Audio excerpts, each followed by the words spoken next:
मैं रजनीश स्वागत करता हूं आपका बजट की इस खास चर्चा पर। बजट 2025 की घोषणा हो चुकी है।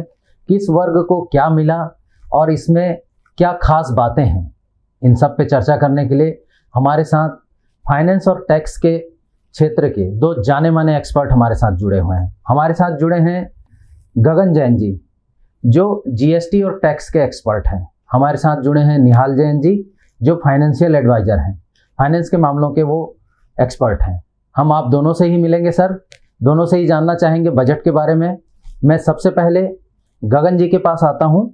गगन जी, ये जो 12 लाख की छूट दी गई है, इस पर आप क्या कहना चाहेंगे? ये तो मुझे ऐसा लगता है कि इतना किसी ने सोचा नहीं था। ये कुछ ज़रूरत से ज़्यादा और जो मांगो उससे कहीं ज़्यादा मिल गया, इस टाइप की छूट है। क्या कहना चाहेंगे सर?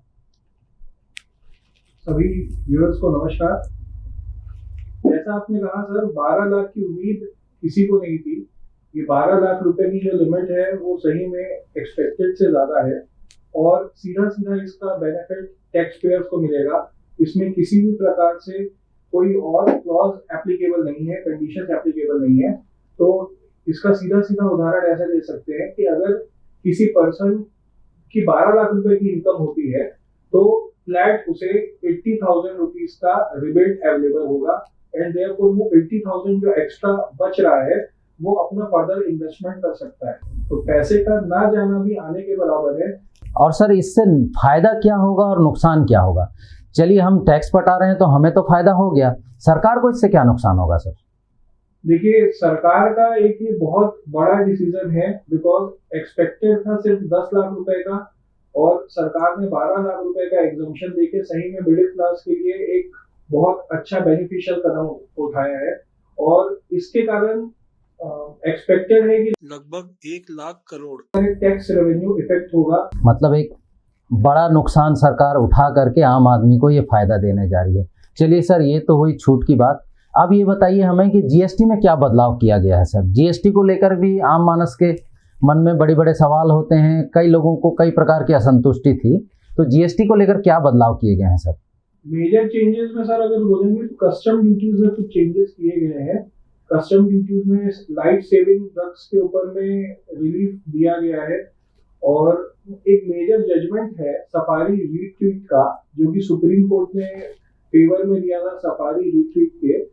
इन केस अगर आप कोई भी मॉल या शॉपिंग मॉल अगर आप कंस्ट्रक्ट करते हैं तो उसका आईटीसी आपको अवेलेबल होगा। This was just because of loop hole under section 17 subsection 5 clause ji and सरकार ने इस लूप होल को हटाने के लिए फाइनेंस एक्ट में डायरेक्ट अमेंडमेंट कर दिया है एंड देयरफॉर अब ये हो गया है कि अगर आप शॉपिंग मॉल या कोई भी प्रीमाइस रेंट पर्पस के लिए बनाते हैं तो उसका आईटीसी आप क्लेम नहीं कर सकते। सेकंड, अगर जीएसटी पर्सपेक्टिव में देखेंगे तो एक पॉइंट जो बहुत सारे टैक्स पेयर्स के लिए प्रॉब्लम कर रहा था वो ये कि अगर किसी को सिर्फ पेनल्टी की डिमांड रेज हो रही है तो उसे प्री डिपॉजिट कितना करना है, क्या पेनल्टी अमाउंट पूरा डिपॉजिट करना है या कुछ भी नहीं करना है। तो इसके लिए सेक्शन 105 एंड सेक्शन 112 में अमेंडमेंट किया गया। उसमें सरकार ने बोला कि प्री डिपॉजिट आपका 10% ऑफ पेनल्टी अमाउंट आपको जमा ही करना पड़ेगा। तो ये भी एक अच्छा रिलीफ वाला कदम है सब टैक्स पेयर्स के लिए। जहाँ पर 100% अमाउंट पे करना रहता था, वहां पर सिर्फ 10% ऑफ पेनल्टी अमाउंट देना है। हाँ, अगर इन केस आपकी टैक्स अमाउंट में भी डिमांड है तो उसके ऊपर में ये 10% एप्लीकेबल नहीं होगा। This will only be applicable in case if demand of penalty is there in the demand order. यानी कुल मिला के कहा जा सकता है कि राहत दी गई है। चलिए सर, आपसे ये जान करके अच्छा लगा। अब हम निहाल जी के पास चलते हैं। निहाल सर, लघु उद्योगों को लेकर क्या कुछ दिया गया है और एमएसएमई में क्या बदलाव हुआ है, ये आप हमें जरा विस्तार से बताइए सर। सबसे पहले मैं सभी दर्शकों को मेरा प्यार भरा नमस्कार। एमएसएमई को सर जो इस बजट में जो सबसे बड़ा बेनिफिट दिया गया है, उनकी जो credit guarantee without collateral security जो बैंक में लोन लेने जाते हैं उसकी लिमिट जो 5 करोड़ थी उसको बढ़ाकर 5 करोड़ से 10 करोड़ कर दिया गया। 10 करोड़ करने से इससे ज्यादा जो हमारी एमएसएमई यूनिट्स हैं उनको बैंक लोन लेने में बहुत ही सुविधा मिलेगी सर इससे। अच्छा सर, और हेल्थ सेक्टर को क्या मिला है सर? हेल्थ सेक्टर में जैसे गवर्नमेंट ने कैंसर जैसी जो गंभीर बीमारी है उसमें जो 36 जो इम्पोर्टेंट मेडिसिन है जो कैंसर से रिलेटेड है उसको सर गवर्नमेंट ने टैक्स फ्री किया है, क्योंकि जिससे आम जनता और मध्यम वर्ग की जनता को इसका सीधा फायदा मिलेगा।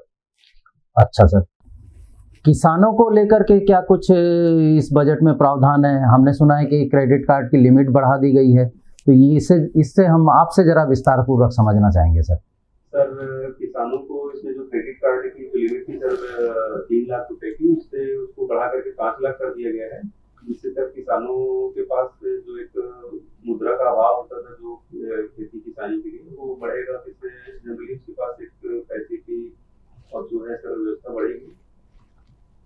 अच्छा सर, स्टार्टअप को क्या मिला है? स्टार्टअप को लेकर क्या बदलाव किए गए हैं? स्टार्टअप वालों को क्या मिलेगा इस बजट से? स्टार्टअप में भी सर जो 10 करोड़ तक का क्रेडिट गारंटी जो इनको लोन मिलता है उसको 10 करोड़ से बढ़ाकर 20 करोड़ कर दिया गया है सर। और इसके अलावा जो सेक्शन 80 ISC में जो इनको जो बेनिफिट मिलता था वो 1 अप्रैल 2030 तक स्थापित होने वाले जितने भी स्टार्टअप इंडस्ट्रीज हैं उनको 80 ISC का बेनिफिट दिया जाएगा सर। चलिए, आप लोगों से ये सब जानकर हमें लग तो रहा है कि ये बजट जरूर आम जनता को पसंद आएगा, लेकिन इसको लेकर के इस समय चर्चाओं का बाजार गर्म है सर। हम आपसे सीधे सीधे समझना चाहेंगे, आप दोनों ही अपने अपने फील्ड के एक्सपर्ट्स हैं, तो क्या ये बजट चुनावी है सर? चुनाव को देखते हुए ये सब राहत दी गई है या वाकई में ये राहत सरकार दे सकती थी? आपसे जानना चाहूंगा गगन सर। सर आपने जो वर्ड यूज किया, क्या ये चुनावी बजट है? मैं बोलूंगा कि ये बिल्कुल चुनावी बजट नहीं है। चुनाव आते जाते रहते हैं और ये नगरीय निकाय चुनाव है। अगर सेंट्रल लेवल के विधानसभा चुनाव या संसदीय चुनाव होते तो हम इसको एक वैसा बजट आंक सकते थे, पर जो बजट आया है वो आम जनता के लिए अच्छा आया है। 12 लाख रुपए की लिमिट जो है बहुत अच्छी लिमिट सरकार ने इस बार दी है, और बाकी जितने भी एस्पेक्ट्स हैं जो कवर किए गए हैं उसको देख के नहीं, ऐसा नहीं बोला जा सकता कि ये चुनावी बजट है। बिल्कुल सर। निहाल सर, आप क्या कहना चाहेंगे? सर इस बजट को चुनावी बजट तो कहना बिल्कुल गलत होगा। अपन ये बोल सकते हैं जो मोदी जी का एक विकसित भारत का एक जो सपना है वो बजट इस सपने को साकार करता हुआ दिख रहा है। इसके अलावा ये बजट समाज में रोजगार के सृजन और एक व्यापक दृष्टिकोण वाला बजट लगता है। चलिए, आप दोनों से बात करके बहुत अच्छा लगा सर, और आपने बहुत अच्छी तरह हमारे दर्शकों को समझा दिया कि ये बजट क्या है। कुल मिलाकर ये बजट राहत भरा है, आम आदमी के फायदे का बजट है, यही हम कहना चाहेंगे। तो बने रहिए हमारे साथ और देखते रहिए यूनिक 24।